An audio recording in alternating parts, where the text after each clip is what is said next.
नमस्कार. आज आपण हाऊसिंग सोसायटीचं मेंटेनन्स रिकव्हरी या विषयावरती बोलत आहोत.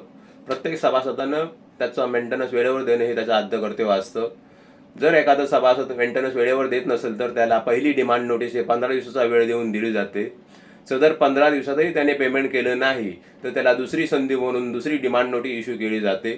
सदर डिमांड नोटीसमध्ये त्याला 15 दिवसाचा वेळ दिला जातो आणि दिलेल्या वेळेमध्ये पुन्हा पेमेंट केलं नाही तर त्याला फायनल संधी म्हणून फायनल नोटीस इश्यू केली जाते.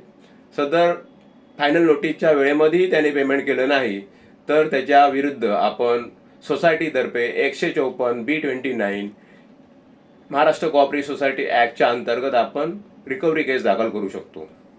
आणि रिकव्हरी केस दाखल केल्यानंतर त्याला नोटीस इश्यू होते. नोटीस इश्यू होऊन त्या सभासदाला संधी दिली जाते त्याचं म्हणणं मांडण्यासाठी, त्याचा रिप्लाय दाखल करण्यासाठी. सदर रिप्लाय दाखल केल्यानंतर हिअरिंग होते. हिअरिंग झाल्यावरती फायनल ऑर्डर होते आणि फायनल ऑर्डर झाल्यावरती त्याच्या अगेन्स्ट रिकव्हरी सर्टिफिकेट इश्यू होते. आणि एकदा का रिकव्हरी सर्टिफिकेट इश्यू झाली की त्याला सभासदाला पेमेंट करायचं आहे. पेमेंट नाही केलं तर त्याचा फ्लॅटही अटॅच होऊ शकतो.